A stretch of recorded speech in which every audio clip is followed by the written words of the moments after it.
Bonjour à toutes et à tous, vous êtes dans les petites interviews du Major et aujourd'hui on accueille mon petit Lambidou, aujourd'hui coach, assistant coach de chez OG. Mon petit Lambert, comment il va mon petit Lambert? Bah, ça va très bien et toi, mon ref? Bah écoute, ouais, bah super bien déjà, merci à OG et merci à toi d'avoir accepté cette petite entrevue d'avant Major. On va revenir un petit peu sur tes débuts avec OG. On va faire un petit court passage chez TSM et on va parler surtout de la première échéance qui arrive dimanche. Donc c'est du fameux major. Malheureusement, vous n'y êtes pas avec OG. Après, vous avez quand même fait des petites performances sympathiques durant le showdown. On y reviendra tout de suite. On va revenir d'abord sur ton passage chez TSM puisque au final, mon petit Lambert, c'était ta première expérience de coaching au niveau inter, notamment avec Xtase. Comment tu as pris un petit peu ce premier pas dans le grand bain? Bah ça s'est fait assez rapidement en fait parce que Rémi et moi on a toujours voulu travailler ensemble pour le coup, donc c'est quelque chose qui a été fait je pense à peu près au fin du mois de mai, début juin. On s'est dit qu'on voulait bosser ensemble et du coup là on a commencé à chercher des équipes potentielles qui pouvaient prendre un duo. Euh, Ça a été un peu compliqué au final à trouver TSM parce qu'au début il y a eu des discussions un peu cheloues si je puis dire. Euh, mais au final, bon, on est rentré avec TSM et je suis rentré avec Rémi et c'était là où c'était cool parce que du coup, là, j'ai pu un peu apprendre, tu vois, comment il était, comment il coachait, la façon de voir les choses. Il m'impliquait beaucoup dans le travail en fait de l'équipe et ça c'était très cool parce qu'en fait Rémi a une vraie notion de partage sur sa façon de coacher, comme à l'inverse de certains coachs par exemple qui veulent décider beaucoup de choses. Donc c'était vraiment le bon côté d'être avec Rémi parce qu'en plus il me connaissait, il savait mes qualités, il savait mes défauts aussi. Mes qualités c'est que je peux être quelqu'un de très pointillé sur le jeu, que je peux apporter beaucoup de choses techniquement et Rémi me laissait faire ça, tu vois. Donc c'était quelque chose qui était hyper cool parce que j'étais pas frustré ou j'étais pas... il m'utilisait vraiment bien, tu vois. Ou du moins il essayait de m'utiliser au mieux possible et ça c'était quelque chose qui était hyper cool. Donc l'expérience avec Rémi chez TSM était vraiment super sympa.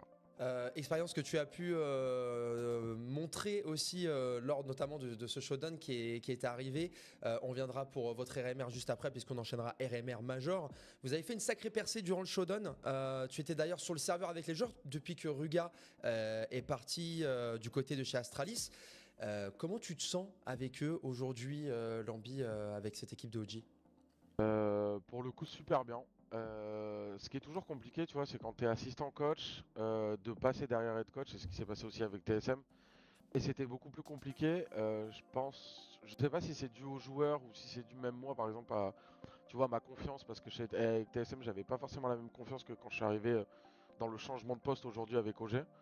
Parce que tu as une approche un peu différente quand tu es assistant coach que quand tu es coach. Tu vois, l'assistant coach, c'est plus la personne qui va écouter les joueurs, plus faire de l'indiv avec eux, essayer d'un peu les écouter quand ils ont quelque chose à se plaindre, entre guillemets.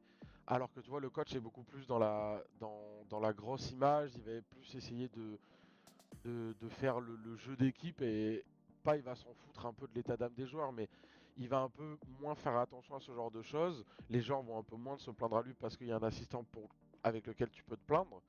Donc c'est un peu l'assistant peut être un peu plus copain-copain que le coach. Et du coup, c'était quelque chose qui. J'avais un peu peur parce qu'avec TSM, c'était pas forcément bien passé la transition. Mais après, je pense que j'avais pas la même confiance et c'était mon premier projet inter. Enfin, il y avait certains points qui étaient un peu différents. Et aujourd'hui, chez OG, au final, ça s'est super bien passé. Après, ce qui présageait des bonnes choses, c'était que j'avais déjà une très bonne relation avec Ito. Je lui apportais déjà beaucoup de choses in-game, c'est-à-dire même quand j'étais assistant.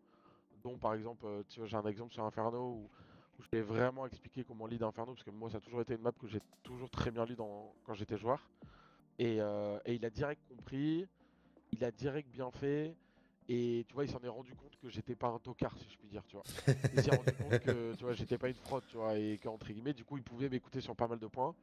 Et c'était la chose la plus importante, parce que quand tu arrives à leader avec le leader, enfin quand tu arrives à feed avec le leader, dans l'équipe assez vite, bah au final les autres joueurs vont t'écouter indirectement, tu vois.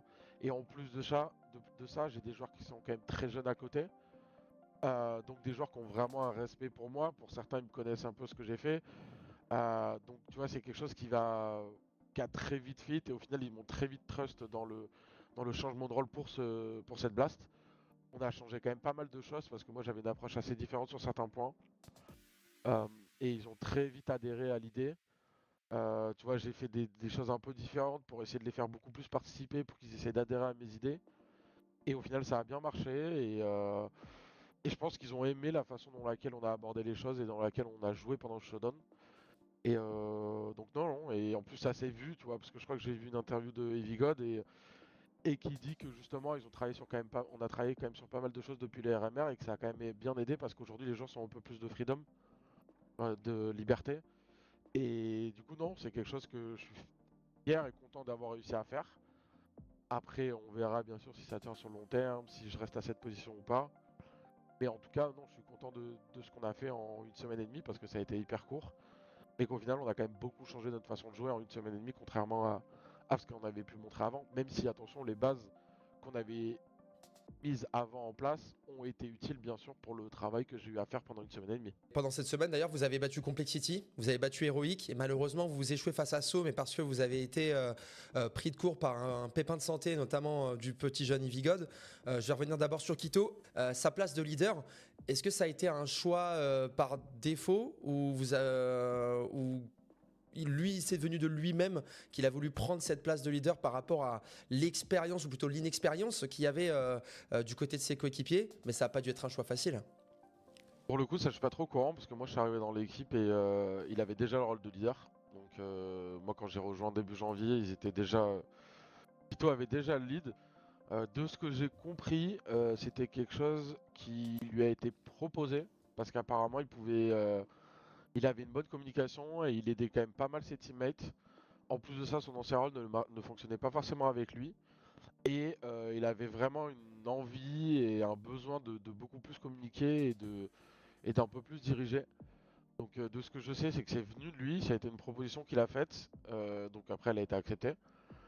Mais oui, de toute façon, dans l'équipe aujourd'hui, c'est le seul qui peut vraiment faire, je pense, à 100% ce rôle-là. Même si j'ai des joueurs autour qui sont aujourd'hui quand même capables pour moi de faire des très bons co-leads, dont par exemple Nexus, dont par exemple Evigod, tu vois. Ah bah on va en parler de cette petite pépite Evigod, il est affûté le garçon, hein.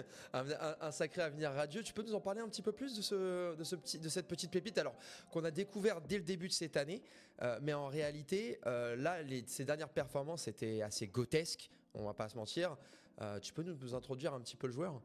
Une boule d'amour, hyper gentille, euh, très forte, qui pense toujours ouais, non, qui est une crème, quoi, qui pense un peu toujours au bien-être des joueurs autour de lui, qui n'hésite pas à faire des compliments aux gens. Ça, c'est humainement, ça, c'est vraiment le côté humain. Et après, le côté jeu, c'est un mec qui comprend très vite les choses. Tu vas lui dire une fois les choses, et des fois, deux fois, ça peut arriver comme un peu à tout le monde, mais il comprend directement la deuxième chose. Quand tu parles de CS, ça va très vite. Quand tu lui parles un peu d'une de ses erreurs, tu vois, il va limite finir ta phrase parce qu'il a compris que l'erreur qu'il est en train de faire, bah, enfin, qu'il a faite, elle est pas bonne. Donc non, non, dans le jeu, c'est un mec vraiment hyper clean, c'est un mec qui joue hyper bien, il joue très juste. Il est toujours en autocritique, et ça, c'est quelque chose qui est hyper bien.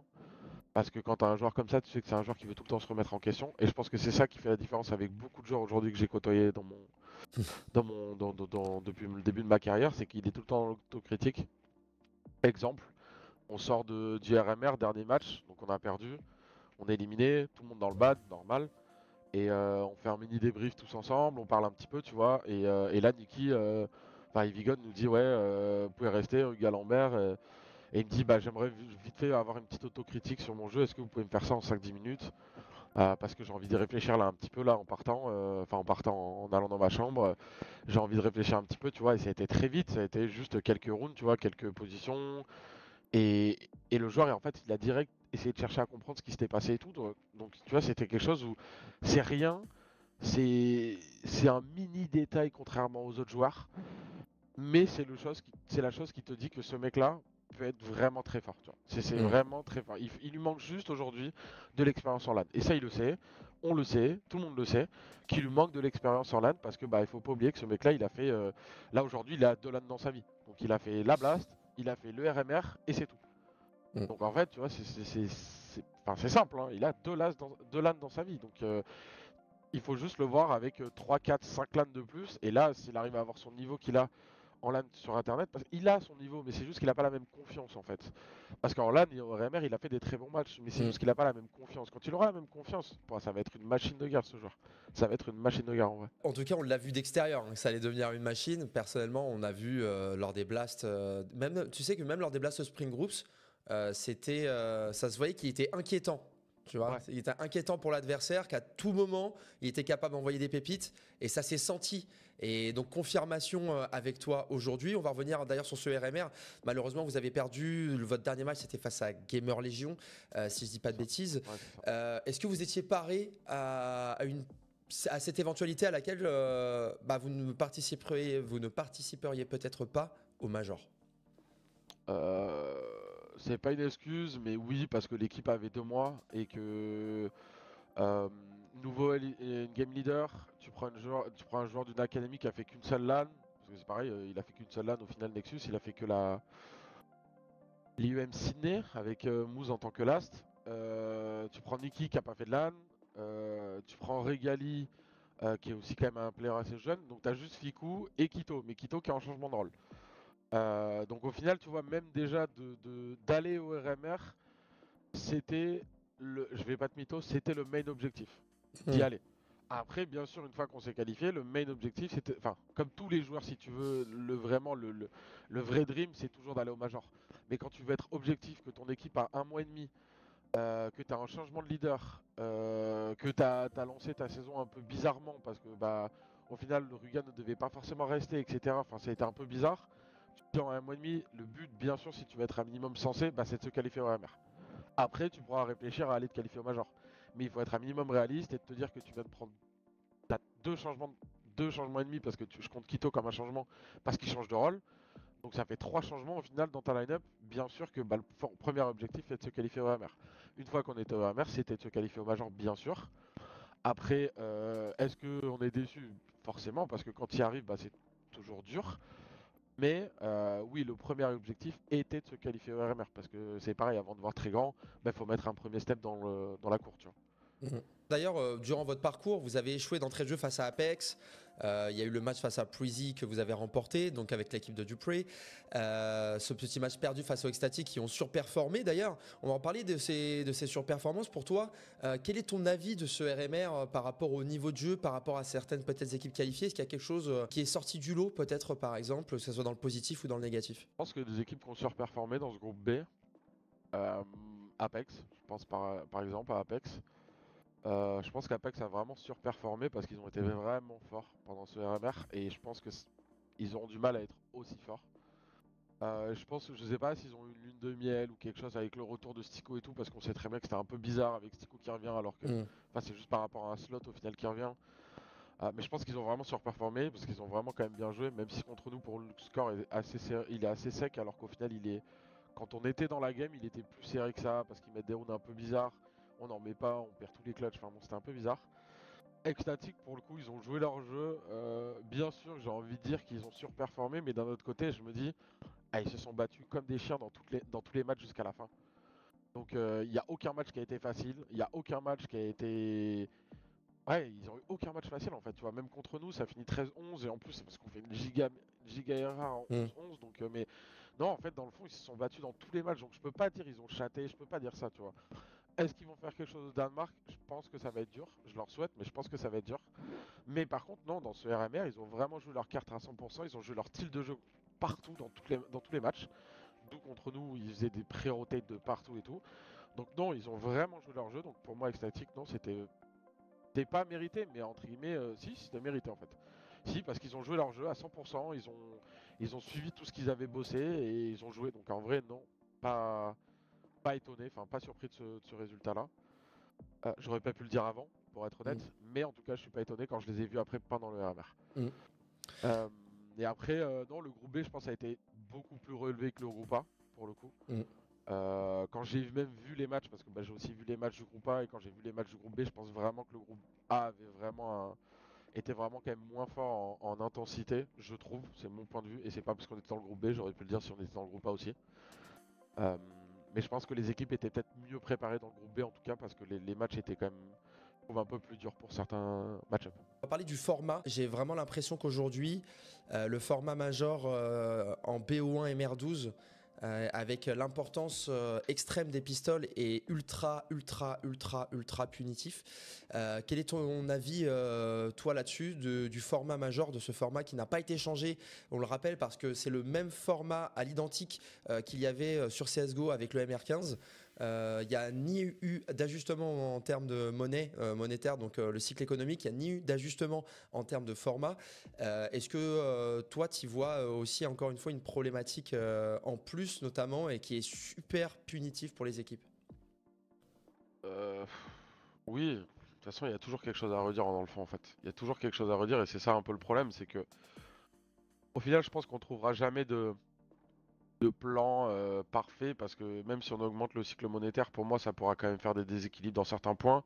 C'est-à-dire que quand tu vas broc des ennemis, enfin quand tu vas couper l'économie des ennemis, au final, ça va pas être l'état escompté parce qu'ils vont pouvoir racheter. Donc au final, c'est pareil. Toi, ça peut un peu aussi t'avoir dans ton side terreau ou dans ton side CT, peu importe, tu vois. Donc au final, c'est hyper compliqué. Bien sûr, c'est hyper punitif. Dans l'exemple pour te dire, c'est que par exemple contre Extatic, on perd les deux pistoles, on force les deux rounds, on fait les deux rounds et on refait une éco sèche, on prend 6-0 direct. Sur un MR13, quand tu prends 6-0 direct, enfin quand tu sais que tu pars avec 6 rounds perdus, bien sûr que c'est dur. Mais après, c'est pareil pour tout le monde. Je pense qu'il n'y a pas d'équipes qui sont 100 fois meilleures que tout le monde au pistol. Bien sûr, il y en a qui sont meilleures. Il faut avoir des tactiques. Les armes sont plutôt bien balancées aujourd'hui, entre guillemets, au niveau du Glock et du l'USP. Donc au final, au niveau des pistoles, c'est plus ou moins du 50-50, je trouve. Mais c'est juste que oui, c'est dur. Oui, mais qu'est-ce que je pourrais m'imaginer pour me dire on enlève les BO1, on met quoi des BO3? BO3 c'est trop long pour moi. Et ça t'enlève justement aussi cette surprise des BO1 parce qu'il faut savoir que même dans les autres majors, toi-même tu le sais, il y a aussi eu des surprises dans tous Mm, les BO1. Typiquement quand tu vois Gamer Légion, bon, mais si c'était du BO3 à des moments, mais mm. Gamer Légion, Apex qui vont quand même dans les demi-finales finales, c'était avec du MR15, enfin du MR15. Donc au final, tu vois, il y a aussi des surprises. Donc pour moi, ça doit pas forcément tout excuser ce MR13 parce que bah, en MR15 on avait aussi des surprises, en MR13 on en a eu aussi, mais d'un autre côté, bah c'est le jeu, tout le monde joue pareil et toi t'es bien content aussi que ce soit du MR13 quand tu snowball direct une game et que tu mets un 5-0 sur un set difficile, tu mets 5-0, t'es content aussi parce que bah t'as snowball un peu ta game, tu vois. Donc non, en vrai, est-ce qu'on pourrait changer? Oui, peut-être un tout petit peu changer l'économie quand tu te fais broc monnaie, peut-être, mais dans le fond. Le jeu est quand même bien équilibré aujourd'hui. Bien sûr, c'est dur. Mais d'un autre côté, c'est aussi ça la beauté de Counter-Strike. Ça n'a jamais été facile. Quand tu t'es fait broc, ça a toujours été difficile. Bien sûr, les pistoles sont beaucoup plus importants. Après, ça peut être bien parce que du coup, les joueurs et le staff peut beaucoup plus bosser les pistoles. Et après, le problème du pistol, c'est que c'est toujours un peu du 50-50 parce qu'au final, c'est un peu du pari. Parce que s'ils viennent sur ton BP et que t'es 3 avec deux duels, bah t'as gagné. Mais s'ils viennent pas sur ton côté avec deux duels, bah va faire un retake avec deux duels, tu vois. Donc c'est un peu plus compliqué. Mais je pense que de toute façon, avec le temps qui va passer, ça va s'améliorer parce qu'au final, il y a quand même le MP9 qui est une arme très forte. Mm. Donc aujourd'hui, tu peux faire des force buy assez forts. Non, ce que je demanderais à la limite, c'est peut-être un petit up sur le FAMAS parce qu'aujourd'hui, tu vois, tu peux faire des gros buy Galil quand tu Ah as ouais. posé la bombe. À l'inverse du FAMAS, tu peux pas faire des buy FAMAS. Enfin, tu peux, mais honnêtement, c'est hyper dur le FAMAS n'est pas du tout le Galil du terreau et si on pouvait par exemple avoir un Galil en CT, bah tu vois, tu pourrais faire des force buy FAMAS à 2K6, 2K7 où tu pourras avoir comme les full Galil qu'on a en terreau, tu vois. Donc à la limite, Mm. peut-être ça, oui. Peut-être un réajustement si tu perds le pistolet en tant que CT. Je sais pas si tu touches la bombe, tu peux avoir un bonus dessous ou un truc comme ça. Tu vois, un truc qui pourrait être intéressant pour avoir des full FAMAS comme les terreaux, parce qu'au final, les terreaux, dès qu'ils plantent la bombe, ils ont un bonus. Bah, nous, ça serait bien que dès qu'on touche la bombe, bah, on a un bonus aussi, tu vois. Ou on ait des bonus comme ça qui peuvent un peu relancer le side Oui, CT, tu vois. ok. D'accord, ok. Des ajustements, mais Ouais, on va dire, dans des faits de jeu. c'est Euh, ça. Pour moi, plus dans des faits de jeu que juste donner un ajustement comme ça, tu vois. Je pense que du moment où tu peux toucher la bombe, où tu peux quitter la bombe, bah tu vois, tu prends un bonus de. Tout le monde prend un bonus de 300, tu vois, pas un bonus gigantesque, mais juste un mm. bonus de 300. Bah 300, ça te fait un vrai force buy derrière en vrai, hein. Ça te fait une PNM, Kevlar, Smoke AHE ou Smoke Flash, ou tu Mm. peux te faire un FAMAS, petit Kev, une Smoke, tu vois. Donc en Mm. vrai, tu peux faire des. Enfin, si t'as fait des kills, tu peux Oui. faire des vrais bails, tu vois. Enfin, tu peux faire des bails qui ressemblent plus à quelque chose. Mm.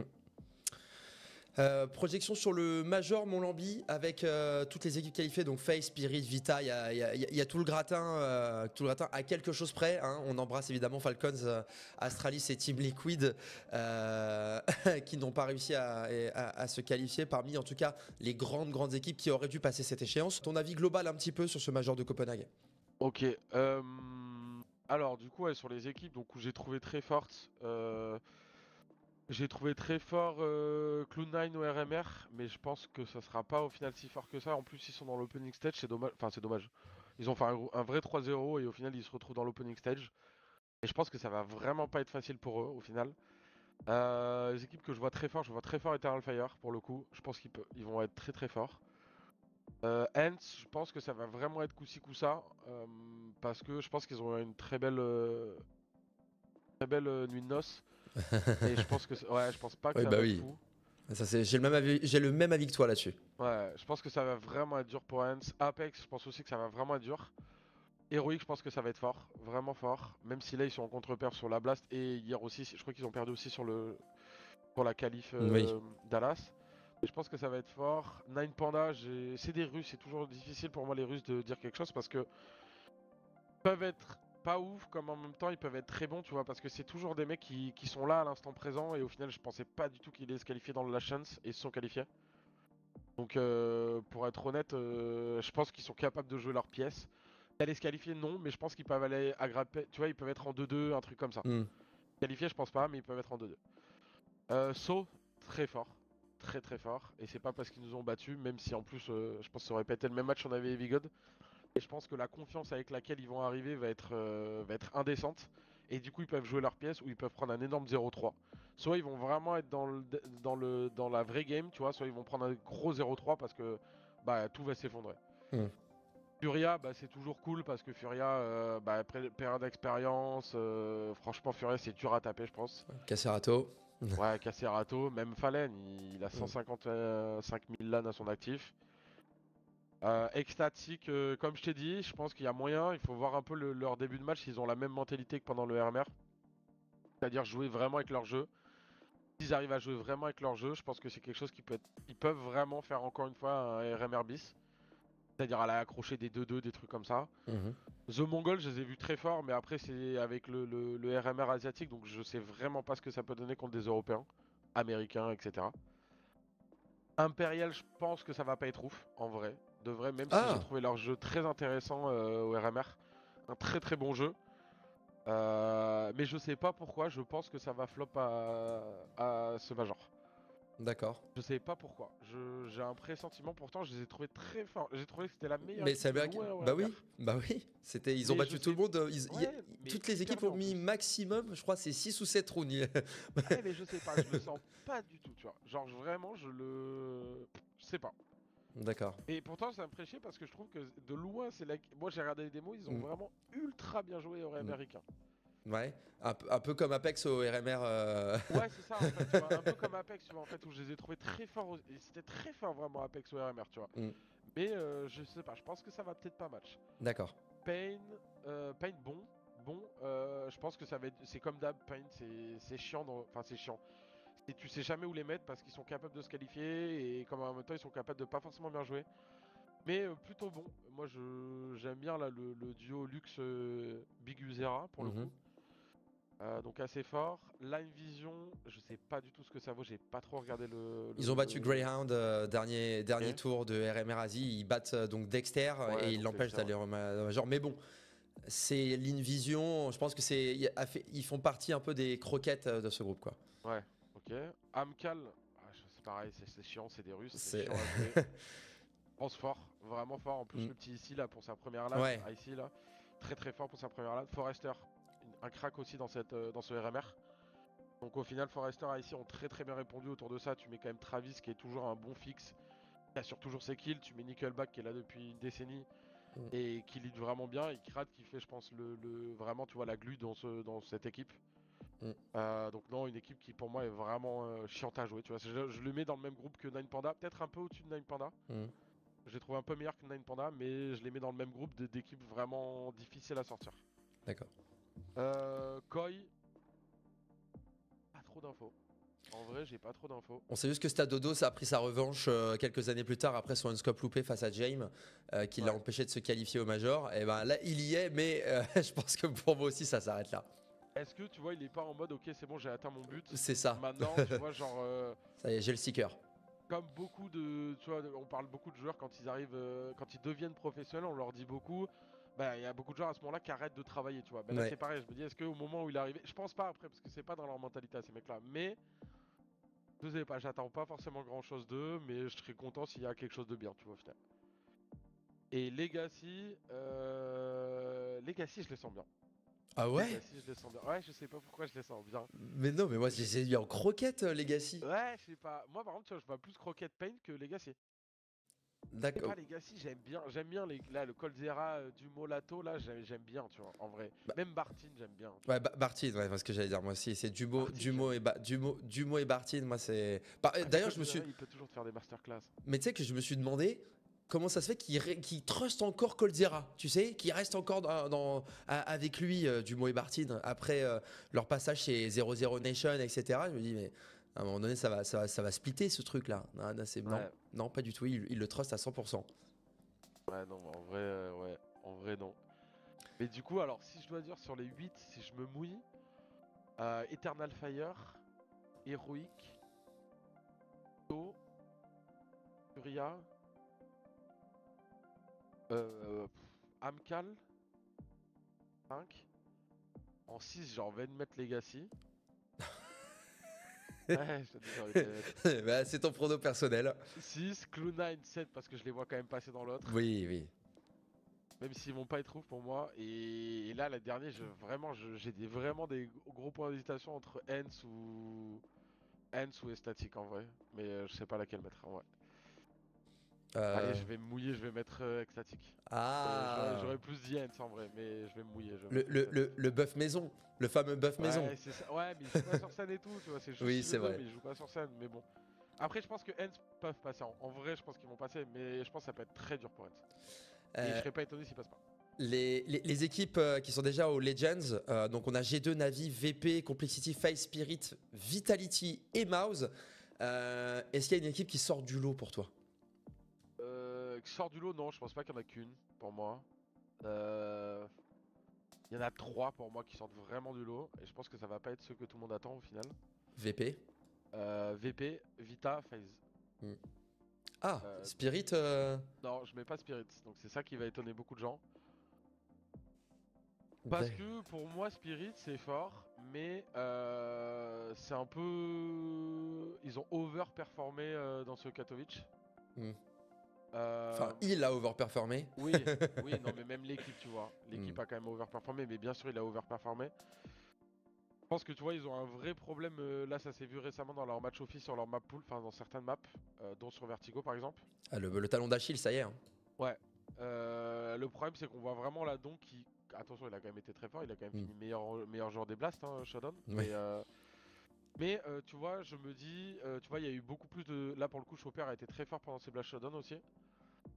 Euh, Donc, je me dis, c'est pas pareil. Là, t'arrives au Major, c'est encore une autre pression. FaZe parce que c'est FaZe, Vita parce que bah, c'est Vita, et VP parce que VP je les trouve vraiment super super super forts.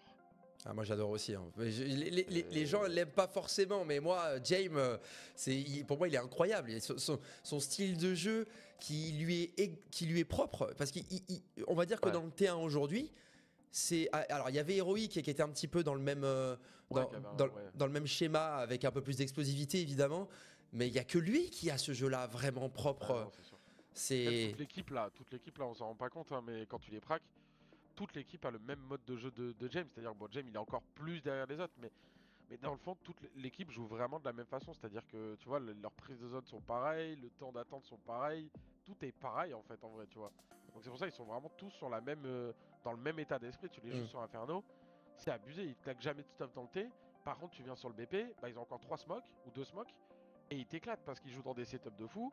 Ils changent pas beaucoup leur setup, mais par contre, ils sont trop forts dans la façon dont laquelle ils jouent, tu vois. Hmm. Donc en vrai, non, ils sont juste vraiment forts, tu vois. Et surtout bien meilleurs en match au FIC en prac d'ailleurs. Et non, VP très fort. Je pense que la seule équipe qui fait un peu tâche pour moi dans ces 8 là, c'est Complex. Oui, bah oui, oui. Ils sont Pour le qualifiés, coup, tu vois. ils sont qualifiés en dernière chance face à Liquid et ils sont quand même au Legend Stage à travers le classement Valve. Bon, ça, Ça d'ailleurs, c'est un peu une joke, je trouve, mais bon. ouais. Et Ton, ouais. ton petit avis sur G2? Euh, un peu de mal de début d'année. Pour le coup, je trouve. Fin d'année dernière, début d'année, là, depuis l'arrivée de Nexa, si je dis pas de bêtises, Nexa Mm, est arrivé en novembre, mm. ou peut-être octobre même. Mais beaucoup de problèmes depuis l'arrivée de Nexa. Mais là, j'ai l'impression qu'ils ont peut-être trouvé le chemin vers lequel s'orienter. Je suis pas persuadé que ça soit le bon. Mais en tout cas, il y a du mieux, ça c'est clair et net. Tu vois, contrairement au Blast, enfin non, au Blast d'ailleurs, ils ont été bons, en plus je dis une bêtise. Donc non, non, je trouve que non, ils ont trouvé la marche juste avant la Blast, un peu de comment jouer. Plutôt bon. Donc honnêtement, je pense que c'est l'équipe où on a un peu le moins de visibilité dessus, je trouve. Oui. C'est-à-dire que c'est vraiment l'équipe là qui a pas forcément fait de match aux filles. Donc en vrai, moi c'est l'équipe que j'attends un peu le plus quoi pour le coup, pour voir leur niveau. Et après, j'attends beaucoup aussi de Vita pour voir un peu leur niveau. Ah ouais, je pense qu'on attend tous un petit peu Oui. Vitality dans ce majeur. On les retrouvera dans la deuxième partie au Legend Stage. Mais je vais te le dire, Lambert, si tu devais en garder qu'un, qui remporte la finale? Et si je vais être 100% honnête et pas chauvin, si je suis chauvin, c'est Vita. Et si je suis pas chauvin, je pense que c'est VP en vrai. Et tu sais qu'on a le même call. J'ai exactement dit pareil. Pour moi, ça va. Pour moi, il y a une finale VP Vita. Tout dépendra évidemment du chemin qu'ils vont prendre. On va dire chacun. Ouais, mais je serais pas étonné qu'il y ait un VP Vita. Ouais, bah pareil. Ah, bah écoute, on est raccord, hein. On peut Ouais. former un petit couple si tu veux. Non, en vrai, ouais, Vita, VP, c'est pour moi, sur le papier, c'est, je pense, actuellement les deux meilleures équipes, je trouve, au niveau du game style, au niveau de plein de choses. Eh bien écoute mon Lambi, merci beaucoup. Merci beaucoup de m'avoir accordé. Alors ça devait être 10 minutes finalement, ça s'est transformé en une Ouais, petite t'inquiète. demi-heure comme d'habitude. Bon, on papote, hein, ça fait, Ouais, bah oui. on n'a pas l'occasion de se voir très souvent. Moi j'ai une petite dernière question quand même avant de se Vas-y. quitter. Euh, Est-ce que tu es heureux aujourd'hui en tant que coach, assistant coach d'une équipe inter? Ouais, en vrai, je suis heureux. Ça a été quelque chose où je me suis beaucoup posé la question après TSM. Enfin, même à la fin de TSM, quand Rémi est parti, tu vois, parce que c'était dur au final, parce que je m'étais un peu mis un plan dans ma tête d'apprendre aux côtés de Rémi, tu vois, d'évoluer aux côtés de Rémi, parce que moi, c'était mon premier passage inter, donc tout était un peu différent pour moi. Euh, Ça n'a pas été facile qu'il parte, mais après, attention, entièrement compréhensif. Enfin, j'ai entièrement compris qu'il parte et il a été hyper désolé d'ailleurs quand il est parti. Et c'était assez drôle parce que Rémi, c'est un ami de longue date, c'est un très bon ami à moi de longue date. Mais donc non, ça a été un moment où pendant ouais, un mois et demi, 2 mois, j'étais pas vraiment heureux parce que la situation était pas forcément claire pour moi. La boîte dans laquelle j'étais était pas forcément à mon image, c'est-à-dire que tu vois, moi je suis quelqu'un qui est très porté sur l'humain et TSM pas trop. Donc au final, non, c'était des choses qui étaient un peu difficiles pour moi, mais là au final, je pense que le meilleur choix que j'ai fait pour le coup, c'était d'avoir accepté la proposition d'OG. Parce qu'OG, je retrouve beaucoup plus de valeur. D'ailleurs, c'est d'où la raison de pourquoi j'ai accepté, c'est que j'ai eu des discussions avec les boss d'OG qui étaient donc beaucoup plus portés sur l'humain et sur tu vois, la qualité de discussion et sur l'échange et de pouvoir lier beaucoup plus de choses. Donc non, aujourd'hui, oui, non, je suis très heureux dans mon rôle de coach, d'assistant coach chez OG et dans une équipe inter, ouais. Bah écoute mon Lambi, merci beaucoup et très heureux pour toi aujourd'hui que tu puisses t'épanouir en tant que coach et dans une belle écurie. On le voit, hein, il est au niveau du cœur, hein, il est au niveau du cœur. Merci pour tout mon Lambi. Merci pour tes mots, merci pour tout ça, pour ton savoir aussi, pour ton partage évidemment. Et on te souhaite le meilleur avec l'écurie OG. Vous allez pouvoir retrouver cette interview complète sur YouTube. Cette partie sera uniquement disponible via Twitch. Tout le contenu, évidemment, que vous avez envie de voir sera sur YouTube. Je vous embrasse. Lambi, on t'embrasse très très fort et on te souhaite le meilleur. Merci à toi. Bisous tout le Bisous, bisous. monde.